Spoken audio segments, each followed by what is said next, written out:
What simple, modern, clean and other client terms actually mean. Whether you've been working with clients for a few months or a few years, you've probably realized a certain struggle designers endure while trying to communicate with clients. On the one hand, you have us, the designers, who are very familiar with the design process and the specific terms.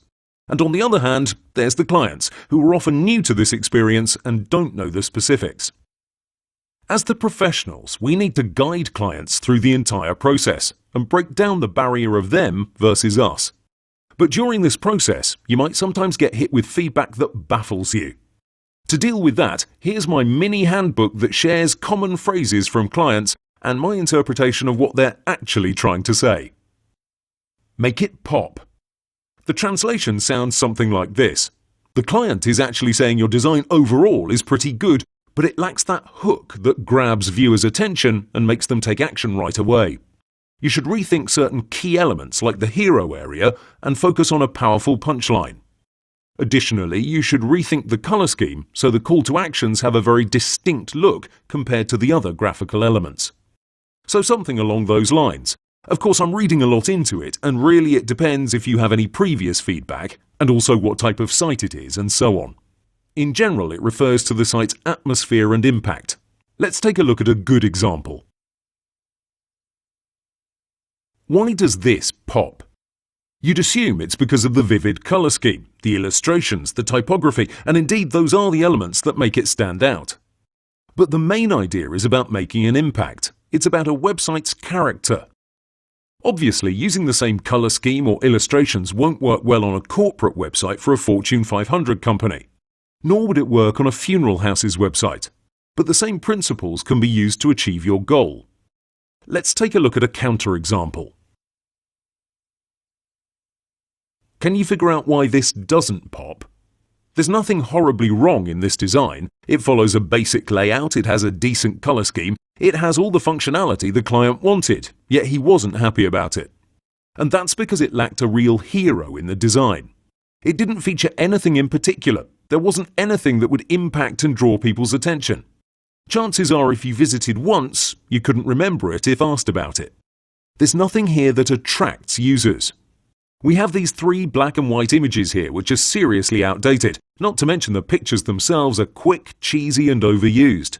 In the hero area we have this generic team which again is just bland, boring and without substance.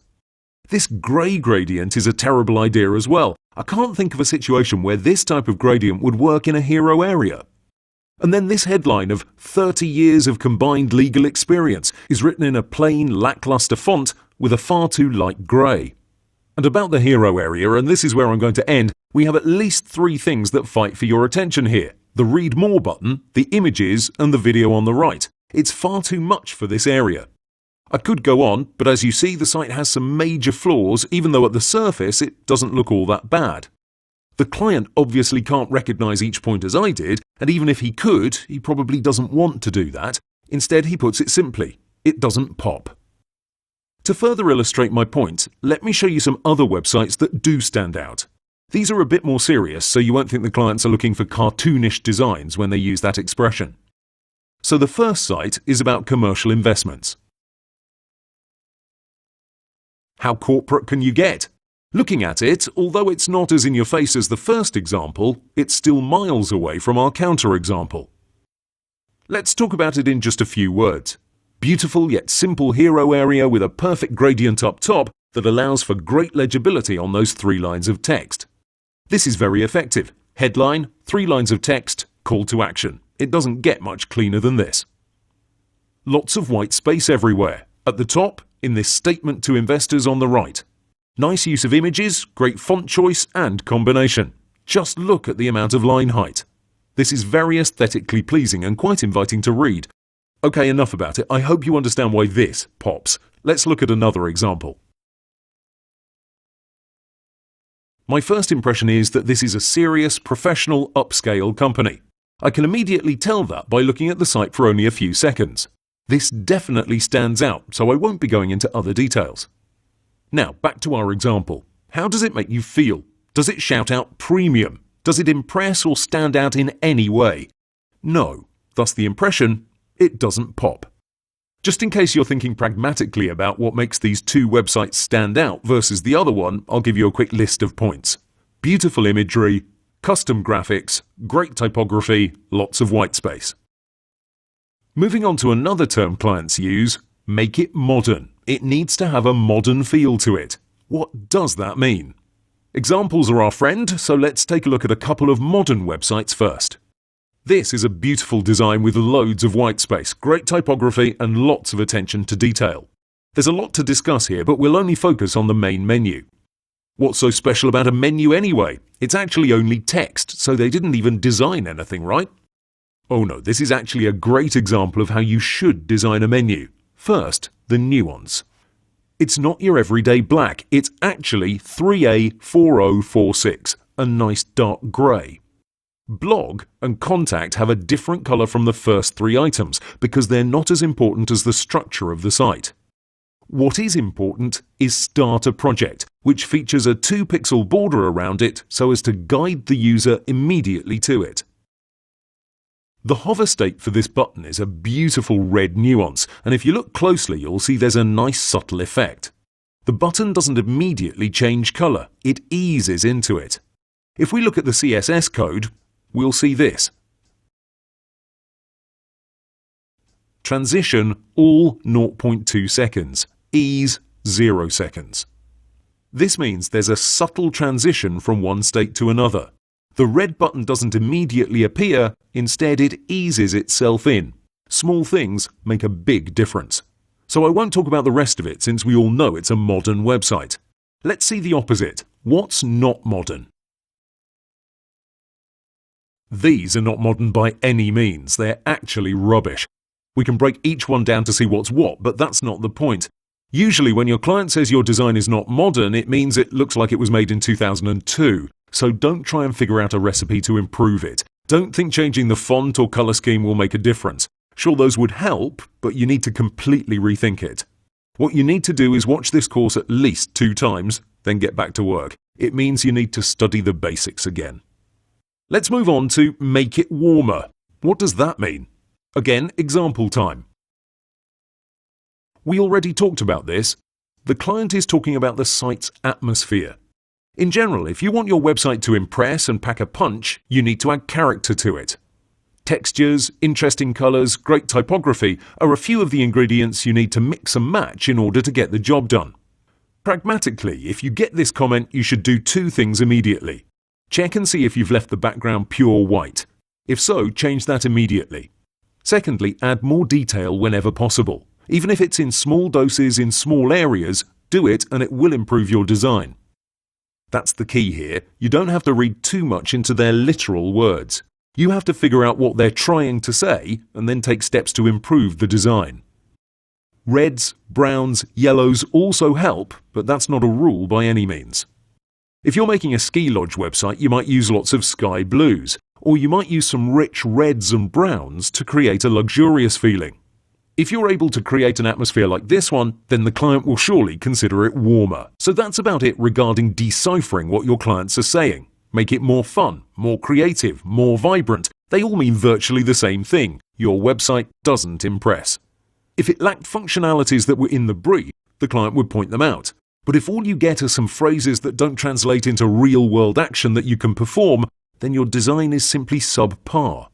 And then it's no longer the client's task to help you create a good site, it's on you to further refine your skills.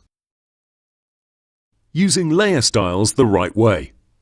Layer styles are a great way of improving your designs, but they're so easy to misuse that I've decided to talk about them in detail. First, the drop shadow. Oh, the lovely drop shadow. The main problem I see in most designs is it's way too strong. Drop shadows should be very subtle, barely noticeable. You never want the user to clearly see it. You want it there to provide better contrast, to create a sense of depth of perspective, but it should never be in your face. Let's go through some of the settings and I'll show you the most common situations where you might use it. First, I'd like to talk about the angle, which is by default set at 120 degrees. The following thing applies to all layer styles, not just drop shadow, so keep that in mind. When you have global lighting checked, That means there's a single source of light in your entire canvas. That means you can't have some shadows going to the right and some to the left, because that would mean multiple sources of light. The idea is this. You can have several drop shadows applied, and then if you change the lighting angle at 90 degrees, for example, every drop shadow is going to change to that. It's an interesting feature, but to tell you the truth, you'll most likely never use it. The problem is that when you move your elements to another canvas, say if you want to export them or reuse them in another project, your new document will have its angle set at 120, thus changing your design. That's not a tragedy, but I recommend you uncheck global lighting and manually input all angles depending on your desired effect. For text, 90 degrees might work best, but for buttons you might want to use 120. This requires an individual setting for each element. Global lighting wouldn't allow that. You can of course change the default angle, but that still doesn't solve the problem. So again, I suggest you uncheck that option. Regarding the blending mode for the drop shadow, I only use two states, either normal or multiply. Let me show you how I use the normal blending mode to create some buttons. First, draw a rectangle and have it in any color you want. Then add a drop shadow with 100% opacity, normal blending mode, 90 angle, 5 distance, and 0 for spread and size. Then change the color from black to a darker nuance than what you've used for your button. And that's it. Very simple and effective. You get a nice 3D button. I set my blending mode to multiply in the following case. Say we have a hero area that needs a headline but white text isn't visible enough. By the way, you should know it's not a good idea to use a different color besides white. There are very few limited extreme cases where another color is optimal, but as a rule of thumb, white is your safest choice. So here we're going to go for a drop shadow, black at a 90-degree angle with a 1 pixel distance and 3 to 4 pixels for its size. And now the text is far more readable. Toggle the effect on and off to see the difference. The opacity of the drop shadow varies quite a lot according to your background, but keep in mind it should be subtle. By having it set to multiply, this allows us to replace the image and still get a pretty good result. If we kept it at normal and a certain color, it would have lost its flexibility. That's because black on multiply goes well on nearly everything. In our previous example, we used a darker shade of yellow. That's very specific to a particular scenario and doesn't allow us to easily swap out the image with another without making other changes. This is our bread and butter use of our drop shadow. Headlines and subheadlines in the hero area. Buttons come in far in second place, but let's discuss them too. So let's continue with this, drop shadows for the text inside a call to action button. Here I switch up between 90 and minus 90 degrees. The latter one is quite interesting and it works like this. It needs a darker color than we have for our button, 1 pixel in size and a few pixels in distance. The opacity should be fairly strong. And this is our result. It's nothing too spectacular, but like I always say, little details make a big difference. One thing to note is that you should never use drop shadow for paragraphs of text. For headlines and subheadlines that's fine, but never on smaller text. It makes it look very dirty and fuzzy. Another big aspect of the drop shadow effect is to never rely on it for intricate or realistic shadows. Meaning if you have a complex object and you want a nice shadow for it, a layer style isn't going to be enough. I'm going to use this random image. This is a picture of Miranda Kerr taken from DeviantArt from the user VS Angel. This is a transparent image and it will serve our purpose. If we try to add a regular drop shadow through the layer style alone, that won't be enough. As you can see, the result is less than ideal, it's just not realistic. I'm sure some Photoshop Pro could achieve a decent effect by using the contour option, but it's not optimal. I'm here to teach you real-world applications through which you work fast and get results immediately. So drop shadow alone isn't okay here. Let me show you how I do it, even though that's not the goal of this video. We'll start off with a drop shadow and we'll click and hold on the canvas. This will make the drop shadow move, and as you can see in the settings, the distance value has changed. We can adjust the size if we want to, and I'd say 10 pixels works fine. Press OK, right-click on the layer effect in the Layers panel and choose Create Layer. A warning will show up, but you can ignore it, just press OK, and now we have our shadow in another layer. To make it more realistic, we'll add some perspective to it by using Ctrl-T on our new layer. Then hold Ctrl and click and hold on the center anchor. Move it somewhere towards the ground and make sure you align it with her feet. You can also hold Ctrl on any other anchor in order to free transform the layer. Then when you're happy, just hit Enter. Now you can add a layer mask from the bottom of the Layers panel. Now get the Gradient tool and swipe a few times until you're happy. You can also drop the opacity to a lower value, maybe feather it. You get the idea. We can perform several actions to get a better shadow. This is miles away from the initial drop shadow effect, so to sum it up, don't try to use it for anything too complicated by itself. Okay, let's move on.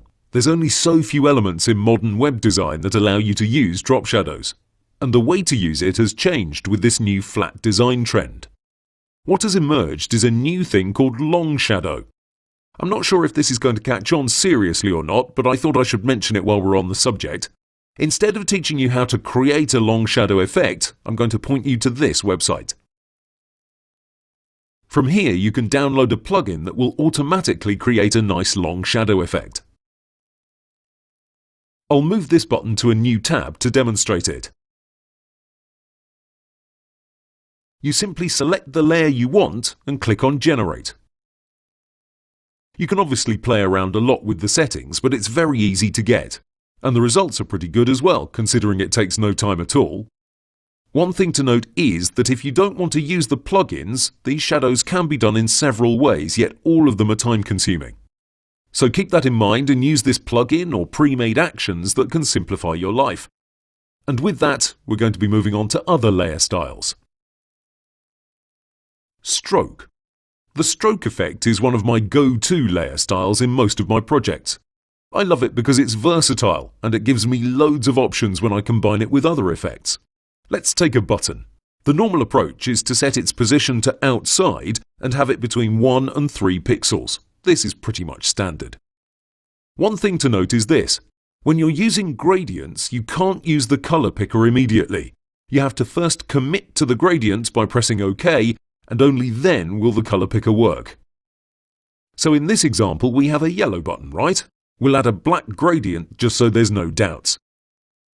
Now if I go back to the stroke and I want to use the color picker to select a color from that gradient, look what happens.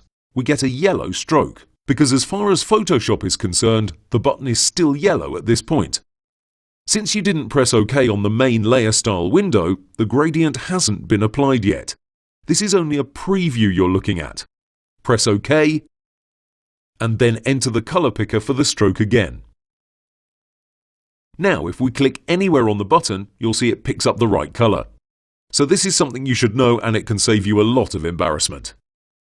To finish my point regarding buttons, this is how I like to use them. First, I'll look for a nice gradient that has a darker side at the bottom. If that's an issue, simply hit reverse and it will be the same thing. Now commit to the gradient and open up the Layer Style panel again. Select the stroke, set it at 2 pixels, and use the color picker to get a nuance from the bottom of the button. You end up with something like this. Combine it with a subtle bevel effect and you're good to go. I've got to warn you that this particular button design isn't all that hot right now. Most designers like to use very simple buttons with little or no effects on them. Nevertheless, you should know that stroke and buttons go hand in hand, no matter the current trend. The stroke can also be used to create square checkboxes. Get the rectangle tool and draw a small square. Set the fill to 0%. Go to stroke, set the position to inside, and there you go. You now have this shape that's very useful in sliders found in the hero area. Use them in a combination like this with 2 empty and 1 full, and it's perfect. This can mark the current slide in our hero area, for example. We set the position to inside because this gives us perfectly square edges. This doesn't happen if we set it to outside, even if we used a normal rectangle and not a rounded rectangle.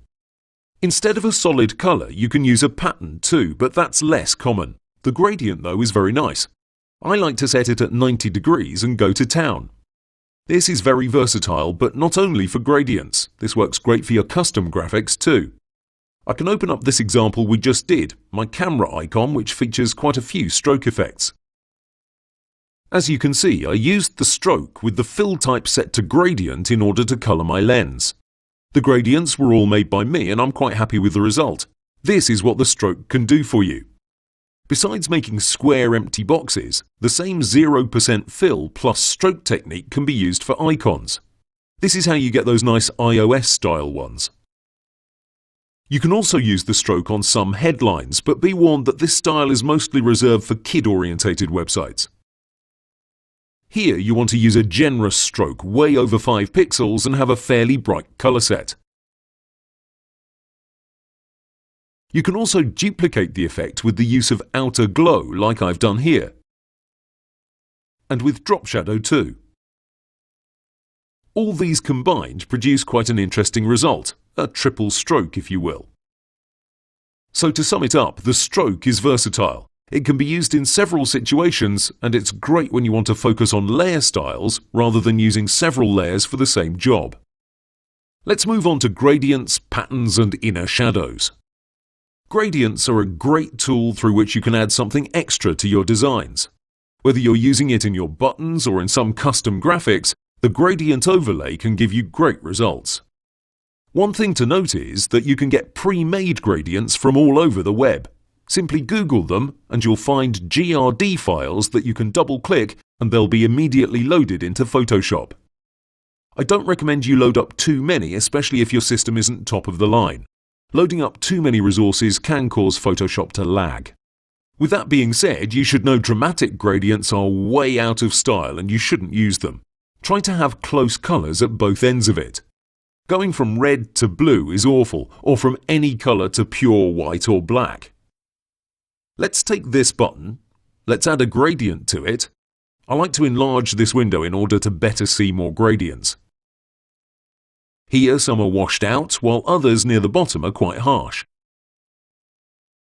Going down a bit more, you can see gradients that have quite a bit of amplitude, meaning the colours are very separated from each other. This causes quite a dramatic effect and this isn't what you want. The newest and best gradients are very subtle, nearly flat. This is why some of them are actually called semi-flat. This is what you're looking for in a gradient. Colours that are in the same region.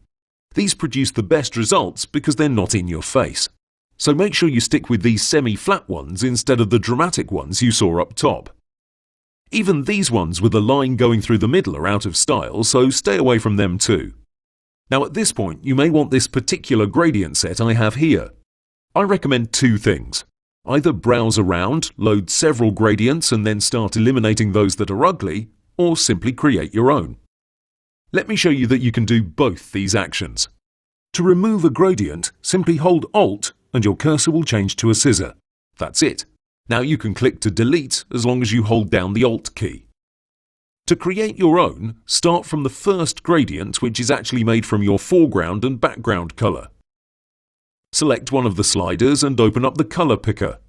Once you're happy with a colour, copy its code. Press OK and hit the other side of the gradient. Paste the code in and then finally adjust the colour. I usually like to go for a lighter colour at the top. Press OK and then you can name it as you want.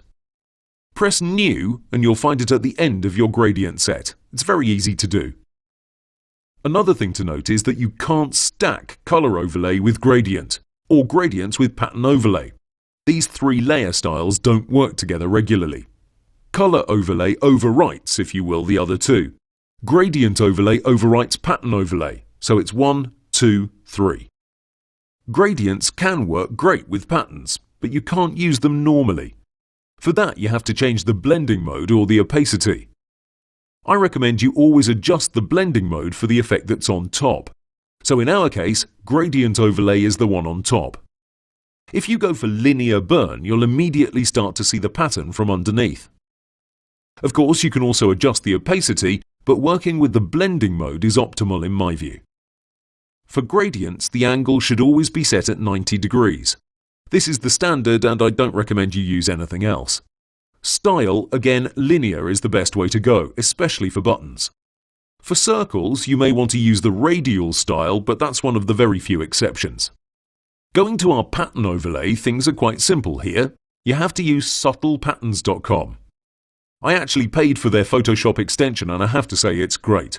Long gone are the days where a simple white background was enough. Now lots of great looking sites feature a pattern on the background, but not any old pattern will do.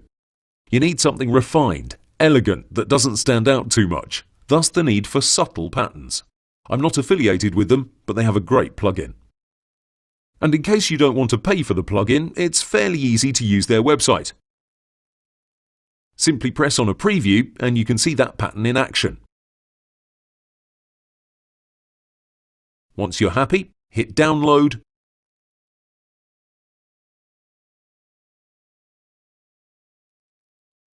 Then go to Edit, Define Pattern, and you're good to go. While you can find amazing gradients all over the web, patterns that can be easily used in web designs are much harder to come by. Let me show you their plugin in action. So you enable it by going to Window, Extensions, Subtle Patterns. This is what the tab looks like. It loads the latest ones immediately. Then simply press on any one of them and it will be applied as a pattern overlay. Great stuff. Besides backgrounds, there's very few places where you should work with patterns. And if you want to do something different, simply add a color overlay to give it a nice tint. Remember to either change the blend mode or the color overlay opacity. Moving on to inner shadow, this has a great place in custom graphics. It's very similar to the stroke in that regard, but besides that use, you can use it in most press states for your buttons or menus. Applying it only takes a few minutes, yet it saves you a lot of trouble down the road when the client figures out they're missing. It's also a nice way of separating yourself from other designers. You'd be surprised to find out how many fail to include these things in their final PSD. Inner shadow should be kept at 90 degrees and on multiply in the case of buttons. In custom graphics, you can adjust it to how you see fit. Also, for pressed states, you can include a 1 to 2 pixel stroke on the inside to further accentuate the fact that the button is down. Lastly, you may want to consider adding a satin effect. 0 degree angle, multiply, size always bigger than the distance. 10 to 40 works pretty well. I don't recommend you use any of these effects on text layers because most of them don't have a CSS equivalent. That means the coder or client won't be able to use your headlines, for example, if you're going to add bevel and a satin effect to it. The only option would be to make the text and image. That's not something that's considered best practice. And that pretty much sums up all the major layer styles you're going to use in your projects. The rest of them can be used in custom graphics, of course, but since those cases vary a lot from project to project, I decided to skip them. That way we can focus on other, more precise things. Let's continue. The pitfalls of your imagination. Sorry to be so blunt, but your imagination sucks. If you have years of experience, then I take that back. Otherwise, here's why you should completely disregard your own ideas. We're visual beings. We imagine lots of things in our minds, and of course they look fantastic. When you try to put them on paper or in Photoshop, you'll quickly see your mind will let you down. Grand ideas are born through visualizing or imagining the end result. Yet without a strong bank of knowledge, you can't make those ideas work in Photoshop. Let me give you some visual representations of potentially great ideas in the designer's mind, yet horrible results in the real world. Here, the designer probably said to himself, the client says his company has many branches, so why not make the website look like a tree or some type of puzzle, and each component is tied to all the others? A pretty interesting idea conceptually, yet when we look at what came out of that, well, I think you get my point. Sure, I previously told you a website should tell a story, but it should be easily understood by everybody. It has to make sense and still follow the rules of web design. What we have here is not going to work, no matter how well we try to improve things. I'm not saying the idea is bad. It probably could work if we were to invest a few days into it. But why complicate ourselves? Why waste so much time on a complicated idea when we could be doing something far simpler, but with a greater impact? Let's see another example. This is a good idea that went horribly wrong. Can you imagine what the reasoning was behind the designer's actions? I'd say he was thinking something along the lines of, hey, this is a website for kids, so what do kids like? Butterflies, birds, rainbows, sunshine, nature, books. Okay then, let's put them all into the site. We can't cover any of them up with a background, so let's not have any, because who cares about the content, right? That's how I imagine the designer's thought process. You may have sites that look like this too, or you may be thinking this is an extreme example. No matter what, the principle remains. Don't trust your imagination entirely. I recommend you ask yourself this simple question before doing anything. Has it been done before? If the answer is no, then it's a terrible idea. We're not here to reinvent the wheel, nor are we here to revolutionize web design. Don't get me wrong, I love to push the boundaries and be creative. Yet I understand I'm part of a community of hundreds of thousands of designers, and if my idea hasn't shown up anywhere, then, well, maybe it's not so great. That's our first question. Has it been done before, or have you seen it on a website that looks great? So before you go off running with your green, red, blue, black and yellow color scheme, you might stop for a minute and answer those questions. Before you put 3 or 4 things in the hero area, do the same, and so on. Your best bet is to use inspiration and apply your creativity to those principles. See a layout that works well and fill in the blanks. Again, I'm not advocating we should all recreate what's been done over and over, yet I feel every designer needs to do this for quite some time in order to cement his knowledge about the basics. If you're an experienced designer and you're watching this course to take your skill to another level, you probably already know you shouldn't listen to every single piece of advice in this course. I'm talking about rules that apply in most cases. Exceptions are everywhere, yet I can't tackle each and every one of them because we'd be here for weeks and months on end. I'd like to give you one more example. This is a revision the designer made after he got poor feedback. Can you imagine the thought process? To search something, you have to type it in. Type it in. Okay, let's use a pen for that. And where are we searching? The entire world. So let's have that in the background so users can understand we're searching the entire world. And let's put kids on the clouds just for the fun of it. Since it's a website for kids, it should feature kids, right?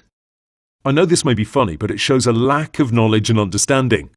My best advice for designers who are in that skill area is to learn the basics first, practice a lot, and then think outside the box.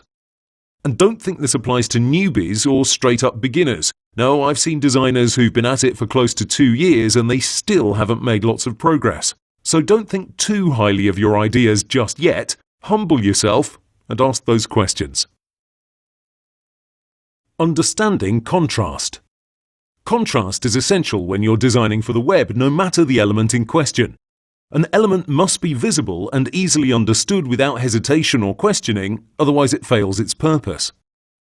For example, this bit of text here features a great contrast because you can clearly read it without any issues. If I were to change its color to a darker shade like the one on top, this would be a bad example of contrast. And unfortunately, there's quite a bit of this going around, maybe not this extreme, but in the same league nevertheless. Let's take a look at some examples. First, a hero area.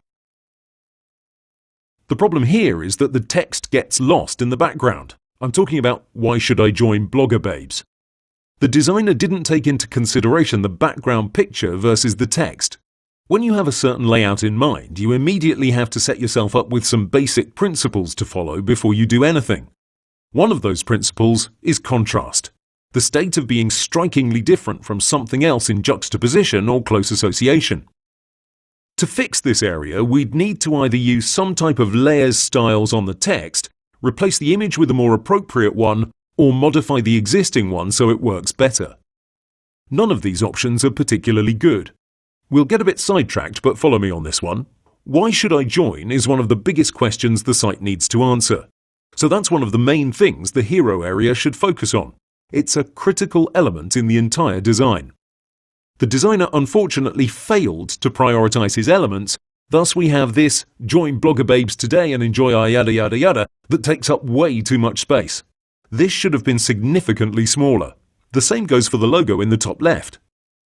By rearranging things, we could have extracted the text out of the video and we would be in a much better position.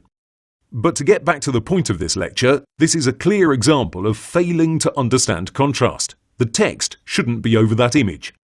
Even if we work a lot on it through layer styles, it would still look quite busy.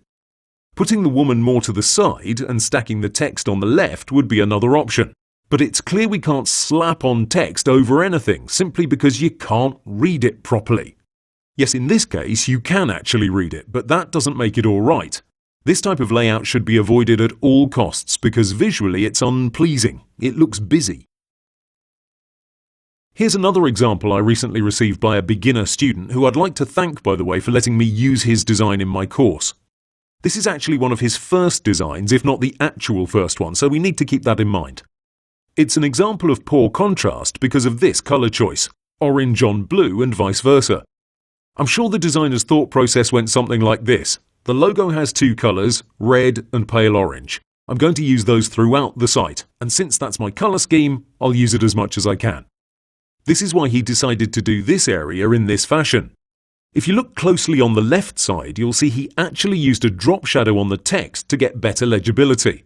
That's something I mentioned in my first course and I'm happy he remembered it. What I didn't mention is that you should never combine colours in this manner. Things are dead simple. Keep the contrast at a maximum. If you need to go all the way to the top right of the colour picker in order to get good visibility for your text, then you're doing it wrong. In this setting, the text should have been white in both cases. Moving on to main page 2, we can see that here he used that advice and made the text white. And in that lower element, he used a dark grey in order to get the text to stand out. This brings me to another side of contrast. In general, you should stick to dark grey text layers on white backgrounds. This is your best bet overall. To make it nicer, a very light grey can be used on the main background while keeping our content area pure white. Banners and custom graphics can have a solid colour other than white as the background, but besides that I wouldn't recommend it anywhere. Not even here. Yes, the text can be easily read, but it's still too in your face. Orange, blue, then an inverted colour scheme, it's too much. And continuing on the route of contrast, we have to focus on these two main columns. The right element has much more impact than the main content area, even though that spans 2/3 of the site. That's not okay. The visual difference between them is too striking. If you saw this site from across the room, you'd immediately get a gut feeling telling you something was off. By putting them side by side, you're creating a much too powerful contrast. And even though I said contrast should be set at maximum, that only applies to our text layers versus their backgrounds. You should never aim for clashing or powerful contrast between site elements. I've seen lots of designers make the following mistake. When they work, they set their design at 150% or 200%, so all the way zoomed in. That's not natural. That's not the actual state the design is going to be viewed at. Not to mention the various resolutions and display sizes out there. When you're designing so close in, you naturally see all the details. You see everything better. But it's only a small part of the site. A visitor doesn't see things through the same perspective. They act based on impulse, and if something doesn't feel right, they're out of here. In this case, it's possible the designer zoomed in a lot and created these items almost separately. Because if you're not at 100%, remember that's Control 1, that means you're working through a distorted view. It's fine to zoom in from time to time to check different details, yet you always have to go back at 100%. And as you progress, use Control 0 to see the entire design from top to bottom. This will allow you to judge the overall contrast, balance, and airiness of the design. Finally, let's take a look at some great banner designs. These are taken from galleries that had names like Banner Design Inspiration or Best Banner Design. You can clearly see a trend here. Contrast is essential when you're working in general, but when you have such small sizes, it becomes critical. Notice we don't have blue, green, yellow, or whatever else colour used for text. We only have this red, take the test now, which does a good job pointing out the call to action. There's lots to be learned by analysing these banners, but let's keep it short. To sum it up, You have to aim for maximum contrast for your text layers, black on white. Don't try to revolutionize anything with neon greens, yellows or reds, fancy outer glows or whatever else in order to make the text readable. Keep things simple and let your imagery and custom graphics do their job. Don't over-embellish your text layers with crazy colors or loads of layer styles, because by doing so you're making the design feel busy, and there's nothing custom or unique about it. The second part of understanding contrast is to create site elements that are in harmony. Make sure none of them clash or stand out too much like they're from another picture. That's a place where contrast has to be kept at a minimum. Everything must flow effortlessly between your various site areas. So always keep contrast in mind and you'll set yourself a solid foundation. Using freebies and the meaning of being a designer. Freebies are design elements you'll find on the web in various formats: PSDs, JPEGs, PNGs, GIFs, AIs, and so on. They can be mock-ups, icons, patterns, textures, complete website templates, and everything in between. These have a role in today's web design, yet it's an aspect that can be seriously misunderstood. First of all, most freebies aren't free at all. This is the most important thing you should immediately understand. They're not free for two reasons. One, because of their license, and two, because of our community. Now, the first part is easier to understand, and we've covered this in one of the initial videos regarding copyright and stealing. I'll sum it up to this. You have to check for the item's license before you do anything. To better understand licenses, you can check out this site, creativecommons.org. Here you'll find most licenses covered. There are others besides these ones. I've seen a license called Do Whatever the Hell You Want. You can also see licenses that allow for commercial use without attribution. What's important is you read what's written in that file. As long as you do that, you'll be in good shape, and you don't have to be a lawyer or a geek to be able to understand what you can and can't do. And if you can't find a license file, then just don't use it. It's that simple. The lack of a license doesn't mean it's free to use in any way, far from it. So do everybody a favor and move on.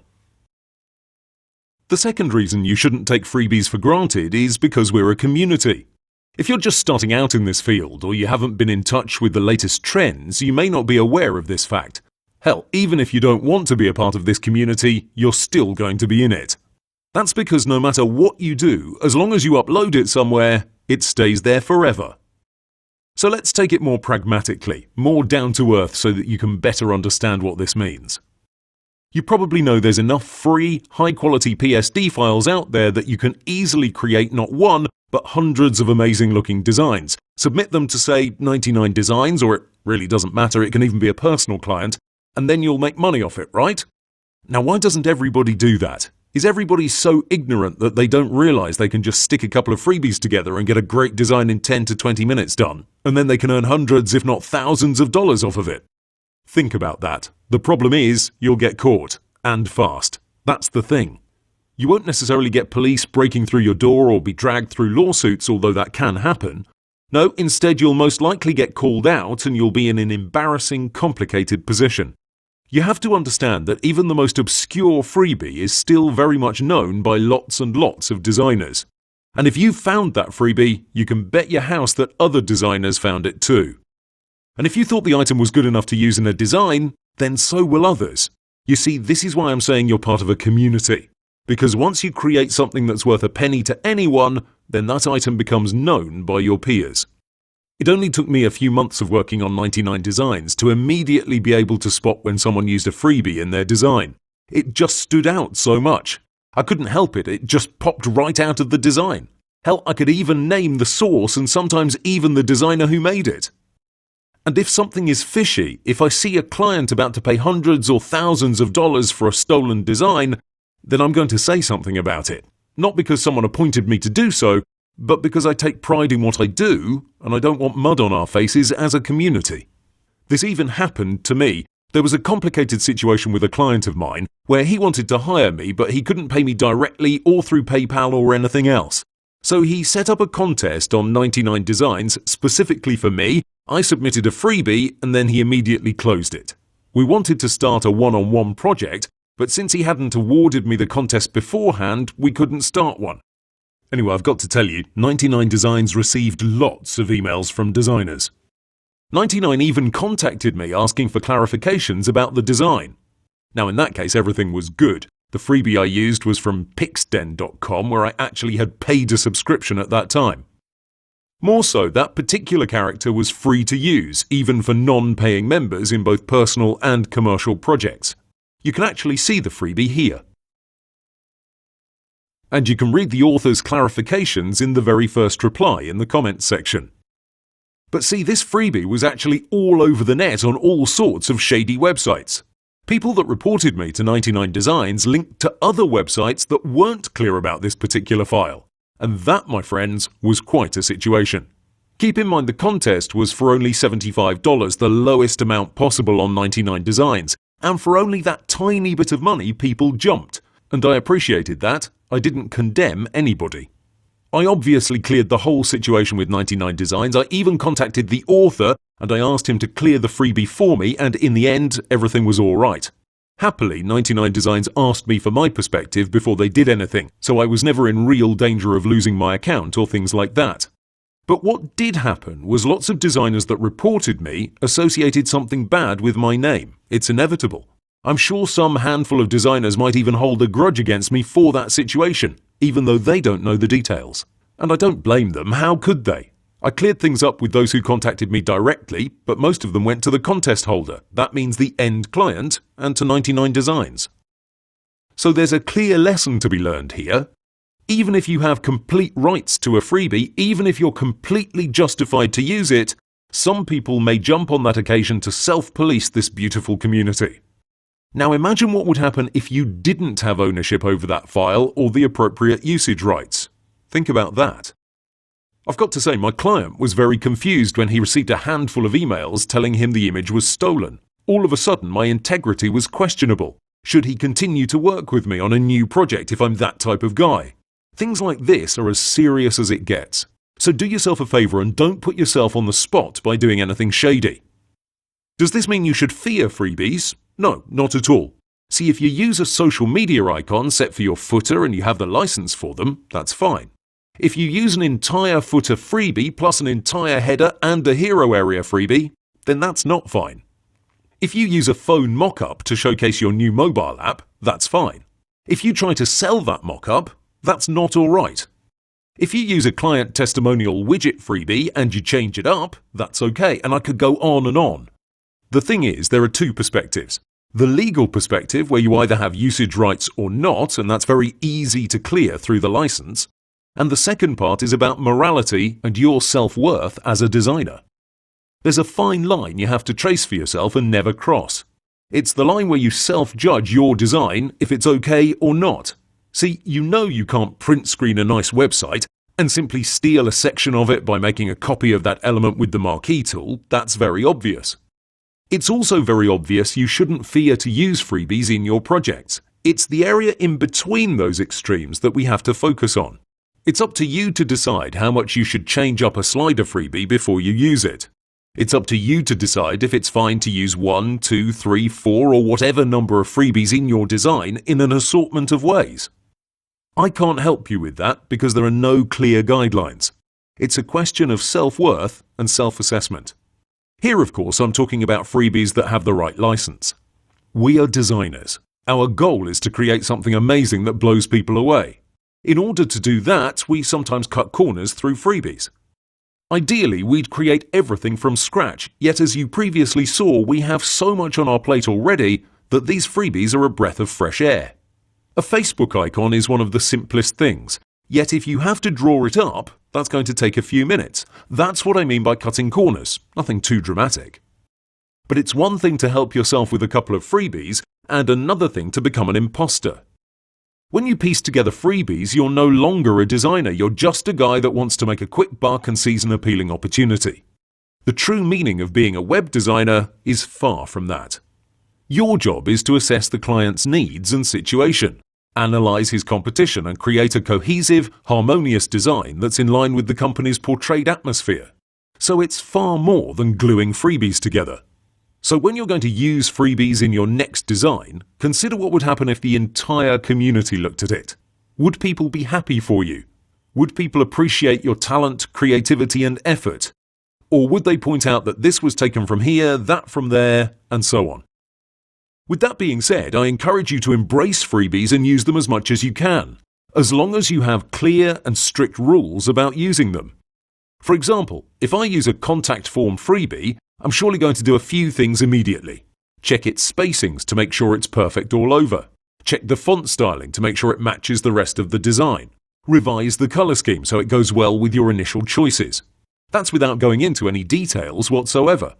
After performing those 3 initial steps, the freebie already looks different. Then if I go further down the road, you'll be sure that it'll be 2 things. 1, it'll look great, and 2, it'll be very different from the initial freebie. Could you still recognize it as a freebie? I'm sure in some cases you could, yet at that point it's no longer a big question of morality. Any designer who'll recognize the freebie will probably be okay with it because of all my changes. But again, it's up to you to decide what actions you should perform on any freebie. In general, the more unique or elaborate the freebie is, the more you have to work on it.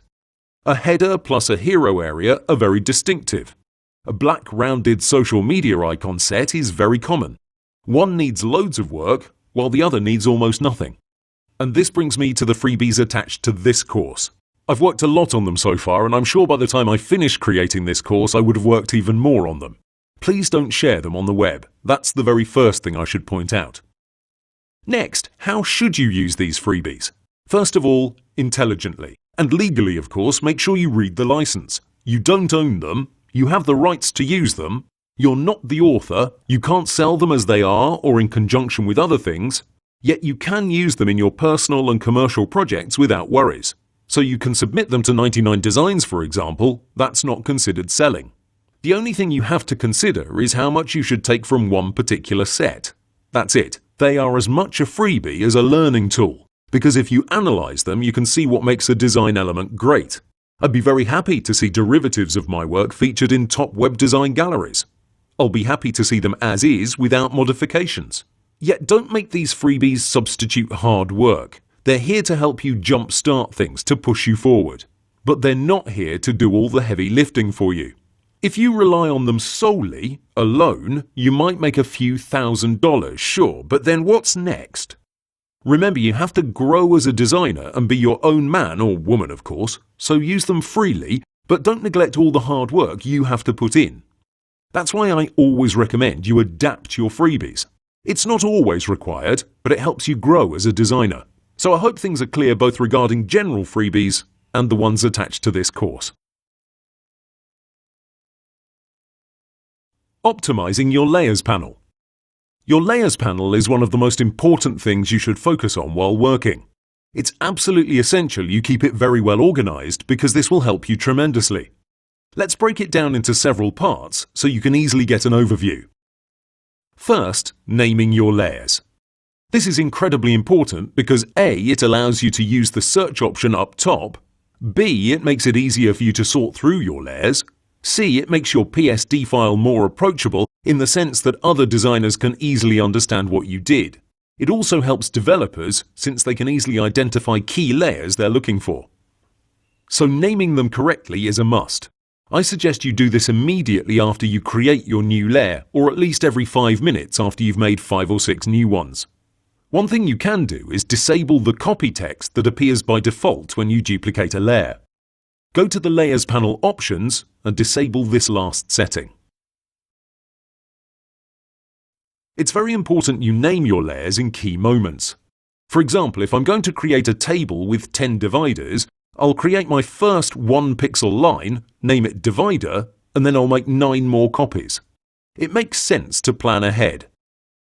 Regarding your naming, I recommend you use fairly easy to understand shortcuts. For example, I like to use BG for background, BTN for button, and so on. These are classics, but you can name them as you want, as long as you're consistent with the naming scheme.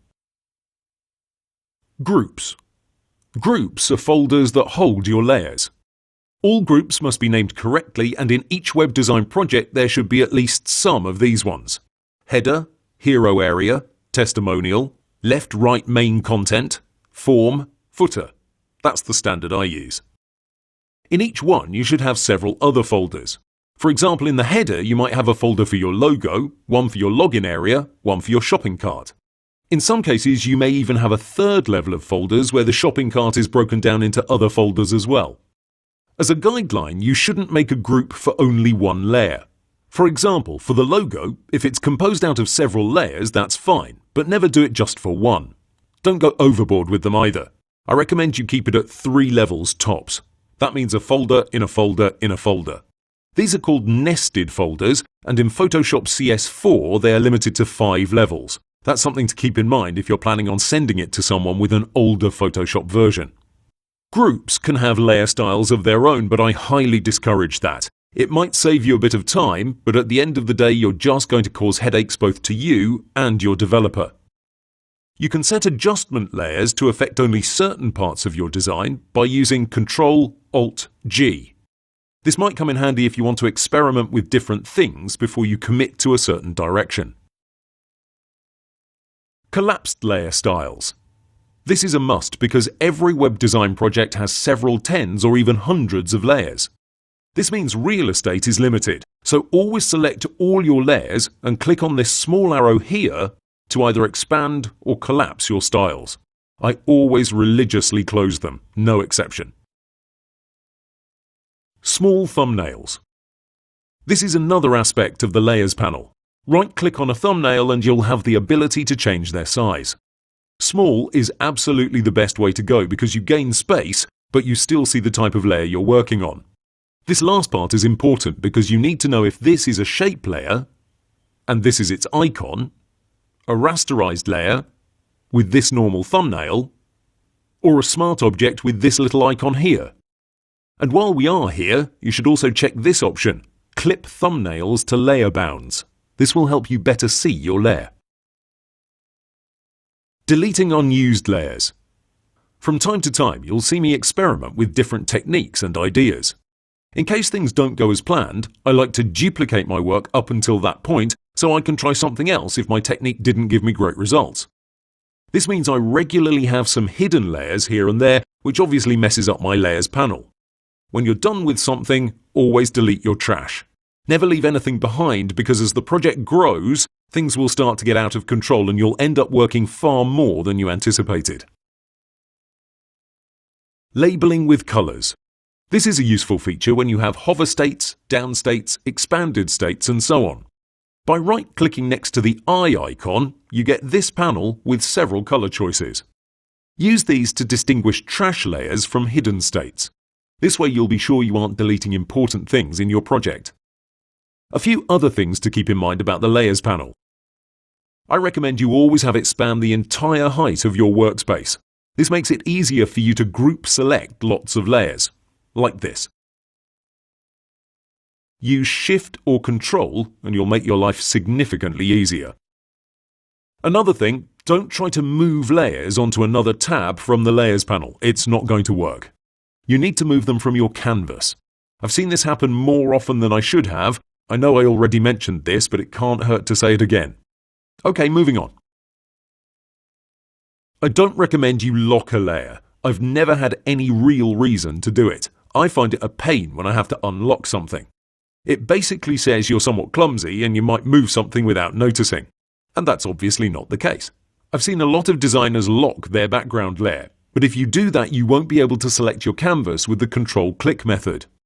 That's essential because when you're selecting multiple layers, you might want to easily deselect them and your canvas is your best choice. Linking layers or folders isn't something I recommend either. If your PSD is well organized, you have no reason to use that function. I see it very similar to the auto-select function. It seems like a good idea, but in reality, it breaks down your workflow. All of these tips are somewhat obvious pieces of advice, but from my experience, they significantly improve your workflow. But if you work amazingly well by linking layers together, then that's fine by me. Another big advantage of having an organized layers panel is the ability to reuse elements.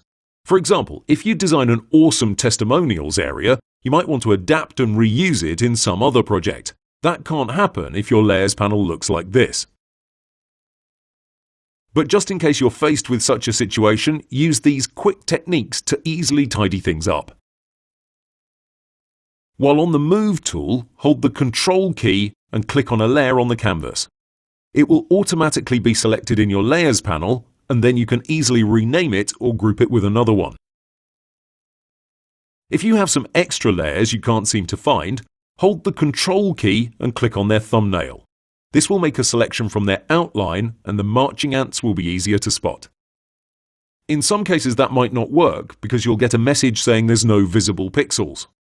OK, then select the entire canvas with Ctrl A, and then use the alignment tools up top to reposition the layer in the top center of the screen. Remember, Ctrl Z is your friend. Use it constantly. Ctrl Z pressed 2 times simply toggles between your last action. If you want to go several steps back, use Ctrl Alt Z. I'm very set in my ways regarding the tips I've just mentioned because I strongly believe they make a big difference in your workflow. This is one of the major pitfalls designers struggle with because they don't understand these little things add up. And once you optimize your methods of working with the Layers panel, you'll never want to go back to anything else. Hands-on, how to organize a messy project. It's not uncommon to have to work on a project that has no structure to it. It's a major pain because it makes everything 10 times harder. Any changes you want to make require a lot more effort. So in this video, I'll show you how I fix up a project. One of my students was kind enough to lend me one of his early PSD files. Let's not judge the design too hard since everybody has to start from somewhere. But before we do that though, I'd like to remind you this is an exercise. You have the messy project attached to the course. You also have the clean version I'm about to make. Please stop the course now and clean it up for yourself. See how long it takes you and then come back to the video. Then watch me do it. It's not a matter of competition, but you should aim for efficiency and speed.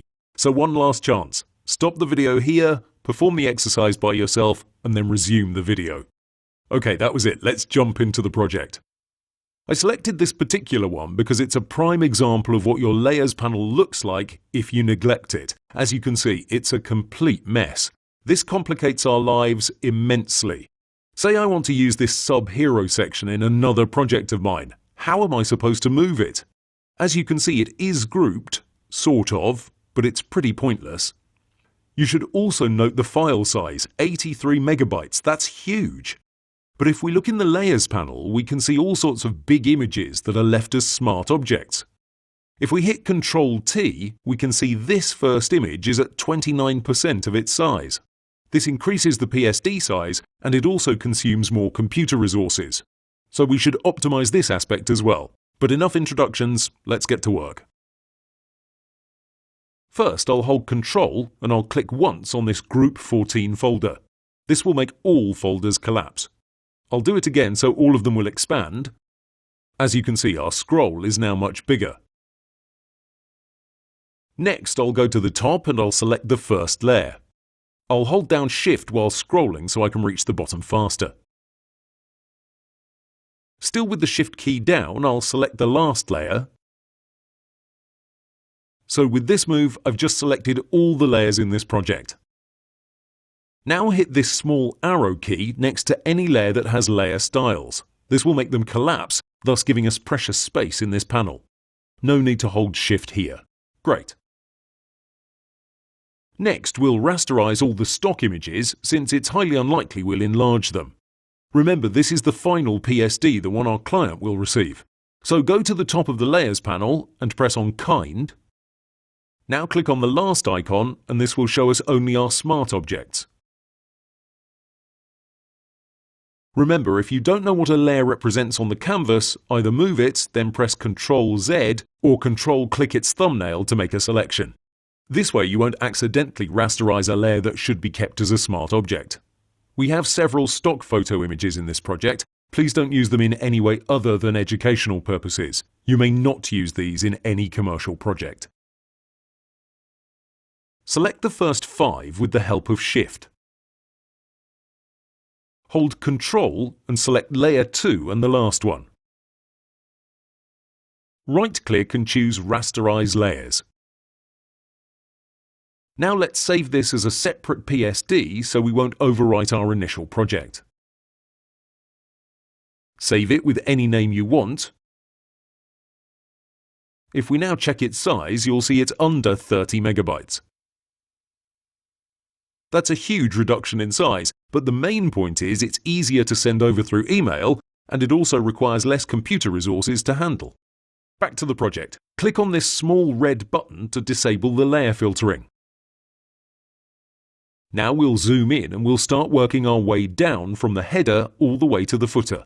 The technique I'm going to rely on is control-clicking on the canvas to identify my layers, grouping and renaming. Let's establish the header area. Layer 2 is our logo. Rename it and group it. Name that header. Move the folder all the way to the top. Now select the main menu and all the layers around it. I like to zoom in and use Ctrl and Shift to select several layers. Remember to move them around to make sure you've selected them all.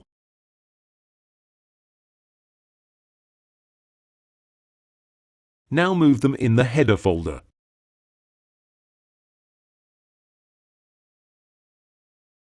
Select shape 11 and 7 and merge them since they're the same thing. No reason to have them as separate layers. Use Ctrl E for that. Name it Active. We can close the folder and toggle its visibility. This will allow us to see what's missing from it. We need the white background and the top part. The first one is easy. Control-click and you'll see it's all the way at the bottom of our Layers panel. It's named Rectangle 11. Rename it to BG and move it up. If you release it in a folder, it will automatically be the last layer in that group. Now for the top part. Select the blue teal background and rename it.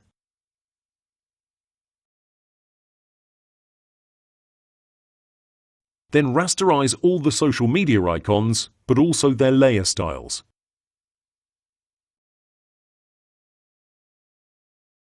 Select the text on the left side. Looks like it's already grouped as Group 11. Rename the dotted lines as dots and rasterize their layer style. Now move this folder along social icons into header. You can use Ctrl, Shift, square bracket to move it all the way to the top.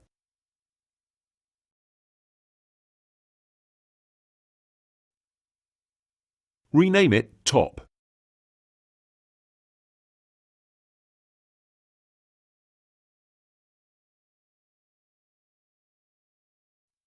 A nice shortcut that buys us some time. Remember to clean it as you see fit. Here's how it should look. Oh, I forgot to rename the cursor. Let's do that too. And this drop shadow really bothers me. We're not here to improve the design, but I'll get rid of this effect. Toggle the visibility of the header folder to make sure it's done. It seems we didn't need the BG layer after all, but again, we're not here to comment or improve the project. OK, moving down to the hero area. Control-click a few times to better understand each layer. We'll do it the following way. The main background will be BG and the image will be renamed into IMG. You should make a note of that code before you rename the layer because that contains the image ID from the stock photo website. The layer from the bottom will be called Glass Effect. Now select all 4 layers with the same Ctrl, Shift, Click technique and group it.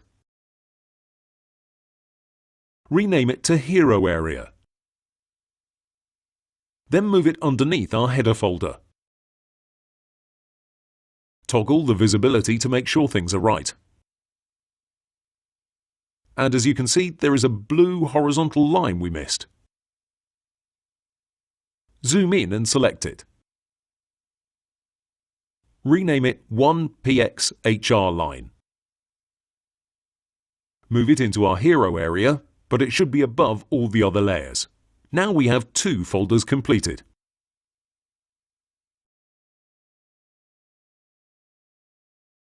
This headline is a group for no reason at all.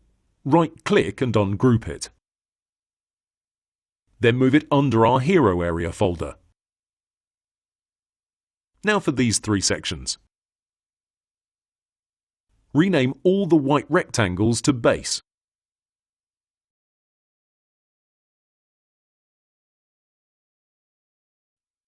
The orange ones should be called IMG holder.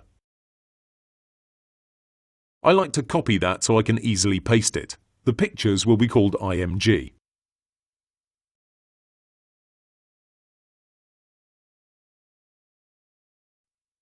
The dots are already called points. Now this is going to be tricky. Zoom in really close. Now we have to select as many layers as possible.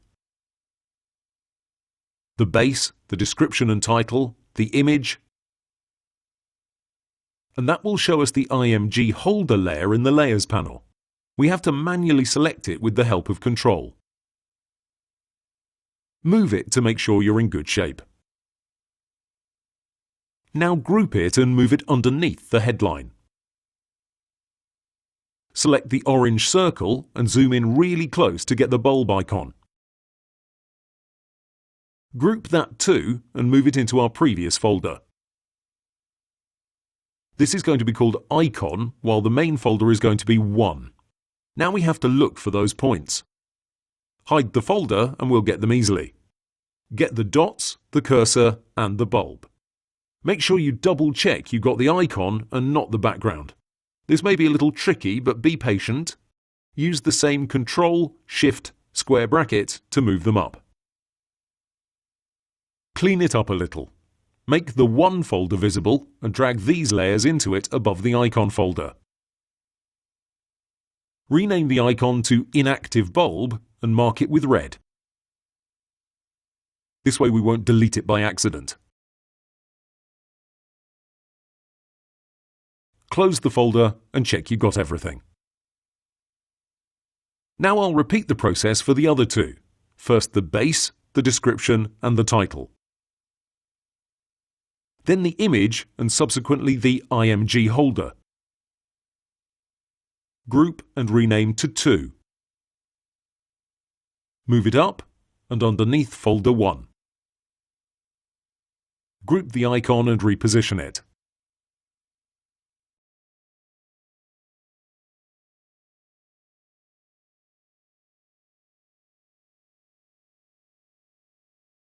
Next, hide the entire thing to get the points. Move them above the icon folder and our second section is done. Let me do the same thing for the third one.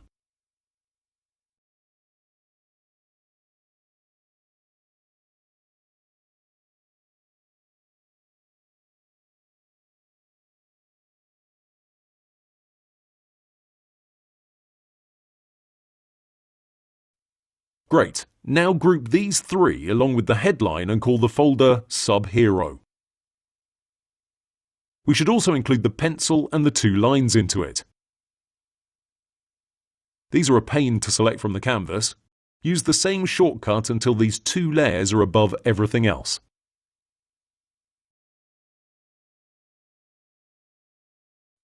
Rename this layer and drag them both into the Sub-Hero folder.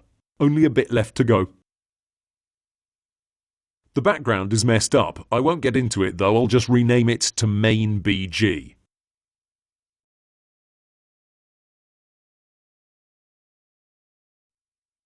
Now for the portfolio section. Let's rename the rectangles and the pictures.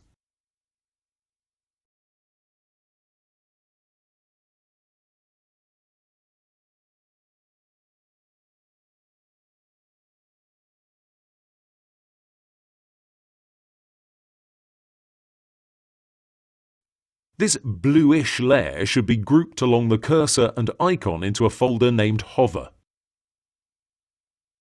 Now for the selections.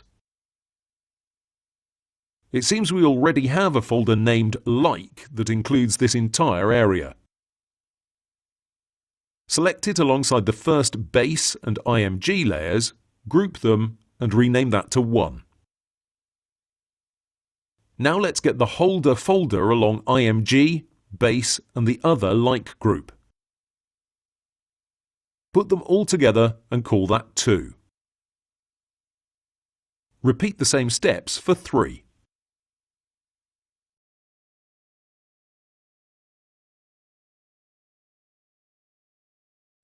This layer 15 seems to be empty.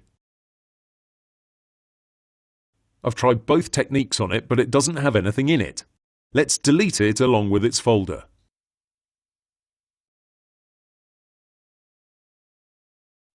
Layer 14 seems to be an inspiration layer, so let's delete it. Next, get the background for this section. Move it up, but underneath the 3 folders. Then group it with the 2 text layers and rename it to Portfolio. Remember to open up your main folder and close anything that might be expanded.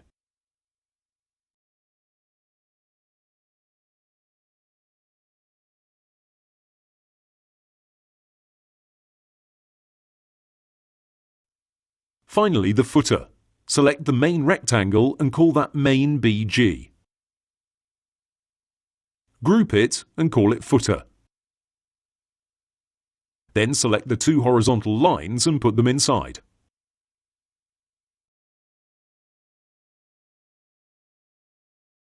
Rename them, of course, Top HR Line and Bottom HR Line.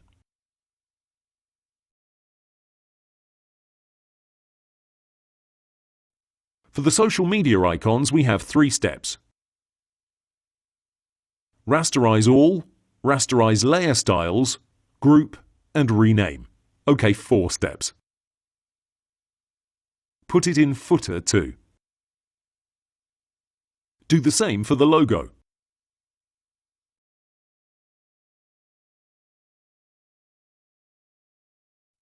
Now each section needs its own folder.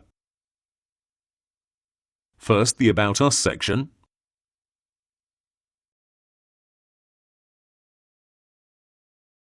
Then Contact Us.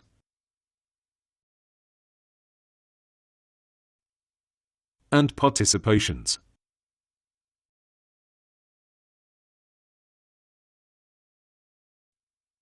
Next is the newsletter. Here we need to rename this to Field and this to BTN. Now group them all.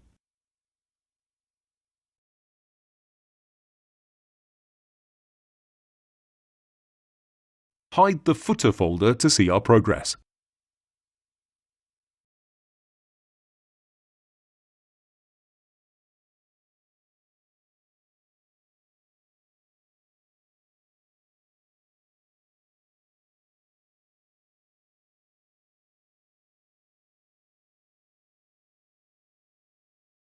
We only have our bottom section left.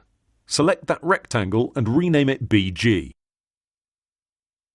Group it along the 2 text layers and reposition it into our footer folder.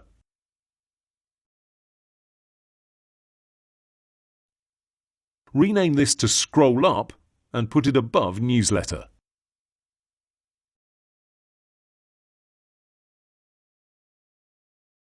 Close this main folder and move it underneath Portfolio.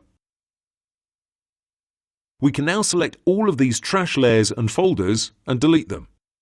I'll move them around first to make sure there's nothing important. One final check. And it's done. This is how I'd clean up a messy project. Of course, I'd move much faster if this wasn't recorded, but you get the techniques involved. Please compare the 2 projects and tell me what you think. I'd say the improvements are obvious and very useful. I can now easily extract any element with ease. OK, we're finished with this section. Now it's time for you to practice. Dummy content. Dummy text content is usually referred to as lorem ipsum. Those Latin words are actually the first 2 you get when you use a site that generates fake content. The most popular one is lipsum.com, but don't be fooled by the first page. That's not what you need to use. Actually, you need to press on the Generate button in the bottom right. Lorem ipsum is the standard, so most clients are accustomed to it to the point where they might even expect it. Why is that the case? Well, in general, when a client wants a website, say for his startup, he usually has a lot of things on his plate. If he doesn't have an existing website, he has no idea how to structure his content, how much should be included, and so on. So to fill up all the empty space, we use dummy content as filler material. This helps the client visualize the end product and makes it easier for him to understand your vision. The major problem designers have is they're lazy with this type of content. For example, if you create an e-commerce design that features 12 products on the front page, you'll surely create one product and then duplicate it. That's the standard approach. Now, I say designers are lazy because lots of them leave the entire area looking like this. It's very obvious this isn't ideal.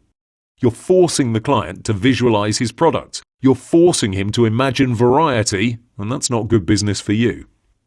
Take the time to place adequate images for each product and, if possible, change their titles.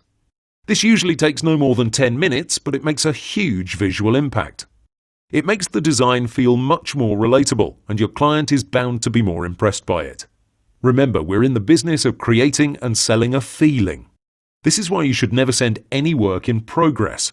Always send the end result without any intermediate designs, because this is how you make the most impact. If you constantly send over parts of your work bit by bit, your end result will be underwhelming. So going back to our main subject, make sure you allocate a few extra minutes to get some nice content. If the products have descriptions, you can leave that the same everywhere, but the image and title are absolute musts, while the prices are optional. In general, it's a good thing to show versatility through your design. Some products might have one line of text as their title, while others might need 3 lines. Take any guesswork out of it and show your design is flexible. If it's not, then stick to a standard structure of 2 lines. If he likes the concept, you'll have to then figure it out. Also, regarding the images, these can be from Google without any worries.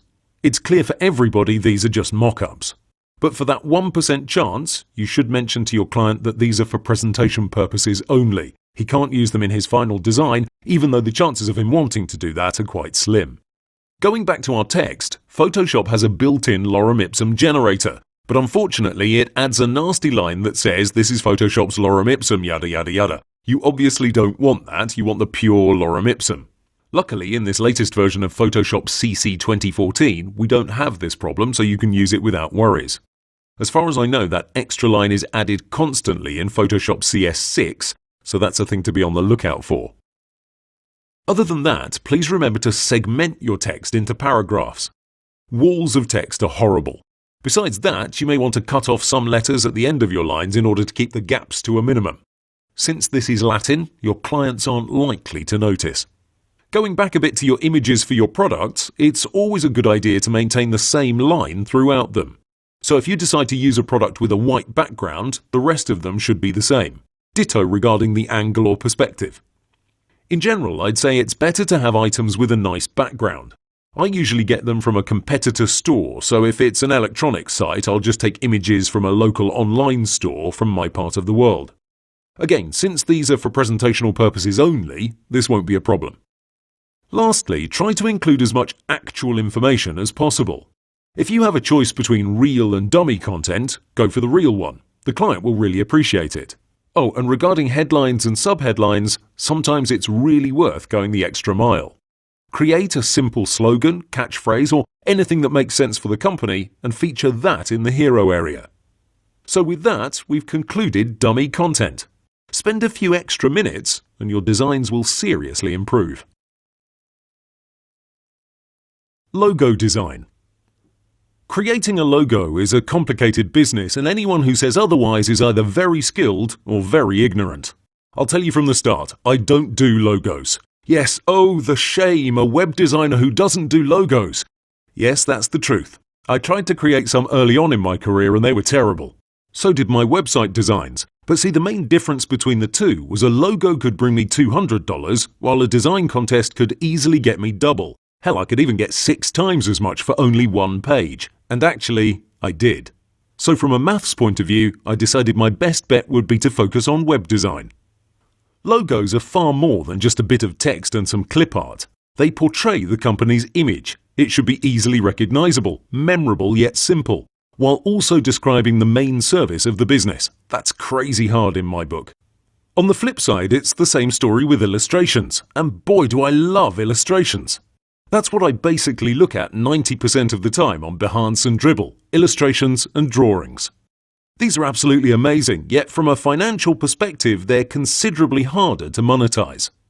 My heart tells me do logos, illustrations and drawings. My wallet says keep doing web design.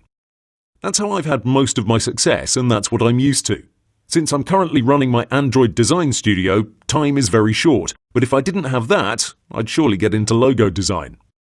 I recommend you do the same thing. Focus on web design until you're financially stable, then work hard to bring your logo designing skills to the same level. From what I know, I'm going to share my views, though I should warn you, you should take them with a grain of salt since this is not my main area of expertise. First off, never create a simple text logo. Unless the company is huge like Sony or Facebook, they aren't looking for something that simple.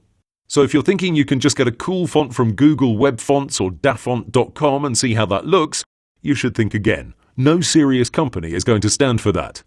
If the company doesn't have a logo, simply use a dummy placeholder.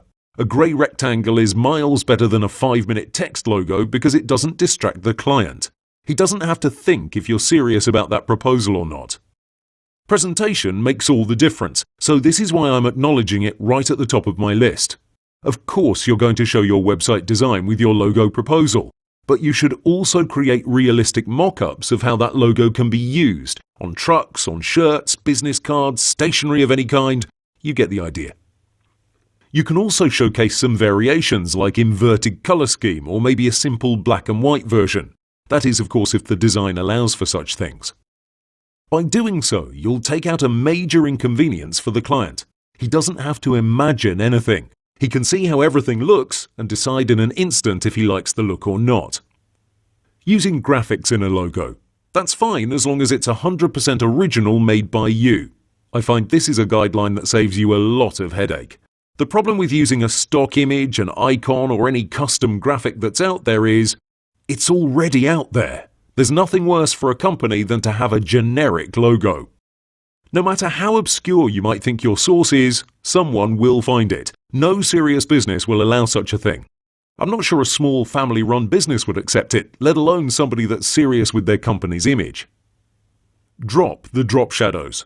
All effects for that matter should be scarcely used and with a very fine attention to detail.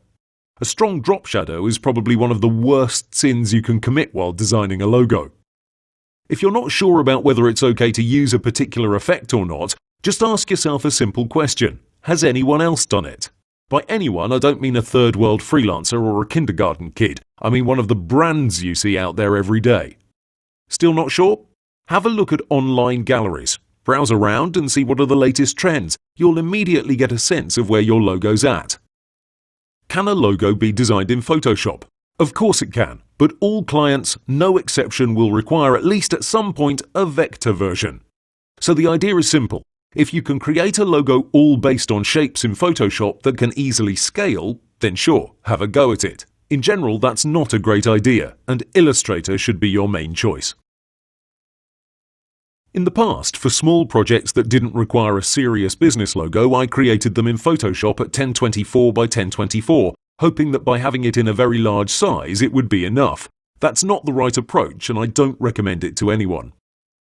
What you can do is pair up with a great logo designer. I've had talks in the past with a few and I've had great responses. The idea is simple. You charge $1,200 for a web design project, logo included, and you outsource the logo part to your friend. At a reasonable price, of course. That can be anywhere from $100 to $500, but as a general guideline, somewhere in the middle should be fine. So, to sum things up, you should know how to design logos. If you have no idea, but you aren't making any money from your designs, you should leave them to the side and focus 100% on web design. When you're okay financially, you should catch up skill-wise.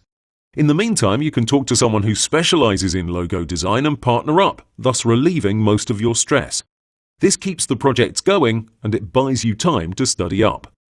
The freelancer in question has to be filled in about your partnership. Don't do anything shady. Don't act like you're the end client because that will end up badly. Good luck.